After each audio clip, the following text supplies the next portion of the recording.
TRS party అధినేత్రి Kalvakuntla Kavitha. Ameerpet అగ్ని ప్రమాదం జరిగిన స్థలం పరిశీలించాను. ఈ ఘటన జరగడం దారుణం.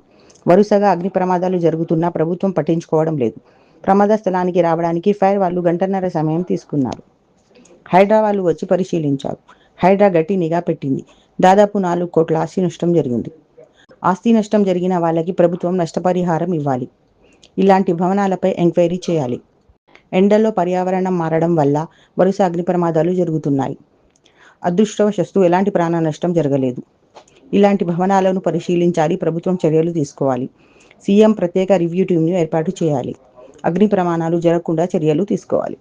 అమీర్పేట్లో జరిగినటువంటి దారుణమైనటువంటి అగ్ని ప్రమాదము ఆ స్థలాన్ని పరిశీలించడానికి బిల్డింగ్ లో ఉన్నటువంటి షాపుల యొక్క యజమానులందరూ మాట్లాడుతూ ఉన్నాం. జరిగినటువంటి ప్రమాదం కాదు. ఇది పోయిన సంవత్సరం నుంచి కూడా పదే షాప్ వాళ్ళు మరి వెనుకనే ఒక మెస్ ఉంది. ఆ మెస్ వల్ల షార్ట్ సర్క్యూట్ అవుతుంది. కంటిన్యూస్ గా మాకు అగ్ని ప్రమాదం జరిగేటటువంటి పరిస్థితి ఉందని చెప్పి మరి అన్ని రకాలుగా వాళ్ళు పోయిన సంవత్సరం జరిగినటువంటి అంశాలన్నీ చూపిస్తూ పోలీస్ వాళ్ళకి చెప్పడము అన్ని రకాలుగా చెప్పడం జరిగింది. అయినప్పటికీ కూడా స్థానికంగా ఉన్నటువంటి మరి అధికారుల యొక్క నిర్లక్ష్యం, ఇది పోయిన సంవత్సరం జరిగినటువంటి లాస్ట్ మంత్ 3 months లో జరిగినటువంటి అంశాలను కూడా పరిశీలించడం జరిగింది. అగ్ని ప్రమాదం జరిగిన తర్వాత కూడా దాదాపుగా బావు వరకు కూడా ఫైర్ ఇంజన్స్ రాకపోవడం అన్నది నిజంగా కూడా అధికారుల నిర్లక్ష్యానికి కారణం కనిపిస్తూ ఉంది. వచ్చిన తర్వాత సిబ్బంది చాలా ప్రయత్నం చేసిండ్రు.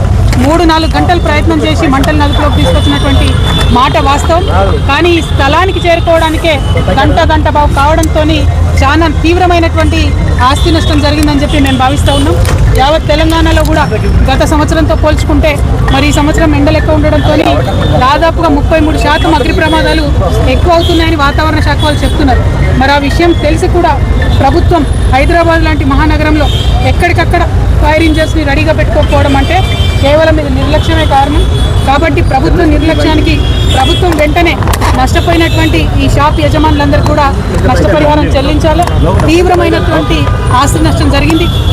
దాదాపు 3 నుంచి 4 కోట్ల వరకు వారి యొక్క ప్రాపర్టీ కానీ అందులో ఉన్నటువంటి సరుకు కానీ నష్టపోవడం జరిగింది. అయితే ఇక్కడ ఉన్నటువంటి యజమానుల యొక్క ఫైర్ ఎన్ఓసీని కూడా మేము చూడడం జరిగింది. వారికి ఎన్ఓసీ ఉంది. ఫైర్ డిపార్ట్మెంట్ వాళ్ళు వచ్చి ఎంక్వైరీ చేసి ఎన్ఓసీ కూడా ఇచ్చినారు. మరి ఇంతగానము వాళ్ళు గత 3 నెలల నుంచి రిపోర్ట్ చేస్తుంటే ఎన్ఓసీ ఇవ్వడము, చుట్టుపక్కల ఉన్నటువంటి బిల్డింగ్స్ని కేర్ తీసుకోకపోవడము, సరైనటువంటి ఇన్స్పెక్షన్ చేయకపోవడంతోనే ఈ ప్రమాదం జరిగిందని నేను బలంగా నమ్ముతా ఉన్నాను. మరి పొద్దునే హైడ్రా అధికారులు కూడా వచ్చి చూసి వెళ్ళినారని చెప్తున్నారు. వారు కూడా ఇంకా సీరియస్గా ఎంక్వైరీ చేయాలి. హైదరాబాద్ మొత్తం మీద ఇప్పటికే అనేక ప్రమాదాలు జరిగినాయి. చాలా వాటిని నివారించగలిగినారు. 1000 కోట్ల వరకు కూడా ఈ సంవత్సరం ఆస్తిని కాపాడగలిగిండ్రు. కానీ ఎండలు, పర్యావరణం మారుతున్నటువంటి పరిస్థితుల్లో ఇంకా సీరియస్ కేర్ తీసుకోవాలి.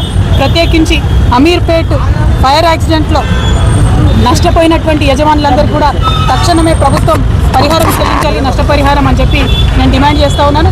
కరెక్ట్ ఎస్టిమేషన్ చేయాలి. మన అదృష్టం బాగుండి ప్రజలకు ఎటువంటి ప్రాణ నష్టం జరగలేదు. కానీ ఈ ప్రమాదం ఎప్పుడన్నా జరగవచ్చు. రాత్రిపూట వేరే చోట వర్కర్స్ ఉండే చోట జరగవచ్చు. అప్పుడు తీవ్రమైన పరిణామాలు ఉంటాయి. కాబట్టి ప్రభుత్వం వెంటనే మేల్కొనాలి. ఇటువంటి బిల్డింగ్స్ అన్నింటినీ కూడా చెక్ చేయాలి. మరి ముఖ్యమంత్రి గారే హోంమంత్రిగా ఉన్నారు. ఫైర్ డిపార్ట్మెంట్ కూడా వారి కిందనే ఉంటుంది. కాబట్టి ప్రత్యేకమైనటువంటి ఒక రివ్యూని కూడా ముఖ్యమంత్రి గారు చేపట్టాలి. ఏ జ్యూరిస్డిక్షన్లో ఫైర్ ఇంజిన్ ఎటు రావాలి, సిబ్బంది ఎటు పోవాలనేటటువంటి కన్ఫ్యూజన్ లేకుండా కూడా చేయాలి. ఎందుకంటే ఇక్కడ యాక్సిడెంట్ అయితే అమీర్పేట వాళ్ళు వస్తున్నారా, ఎస్ఆర్ నగర్ వాళ్ళు వస్తున్నారా, ఎర్రగడ్డ వాళ్ళు వస్తున్నారా అని జ్యూరిస్డిక్షన్ తెలియనటువంటి పరిస్థితి ఉంది. కాబట్టి తొందరగా చేరుకోలేకపోయాను. నడి హైదరాబాద్లో అమీర్పేట్ సెంటర్లో ఫైర్ డిపార్ట్మెంట్ వాళ్ళు రావడానికి గంట బావు పడితే మరి మనం ఎట్లా హైదరాబాద్ సిటీని కాపాడుకుంటాం అన్న విషయాన్ని కూడా ప్రభుత్వం ఆలోచన చేయాలి. యాక్సిడెంట్ అయిన 9 to 10 minutes లోపల ఖచ్చితంగా ఫైర్ ఇంజన్లు వచ్చే విధంగా హైదరాబాద్ అంతటా కూడా మనము చేసుకున్నప్పుడే ప్రజల యొక్క ఆస్తిని కాపాడగలుగుతామని కూడా తెలియజేస్తున్నాము. Thank you. జై తెలంగాణ.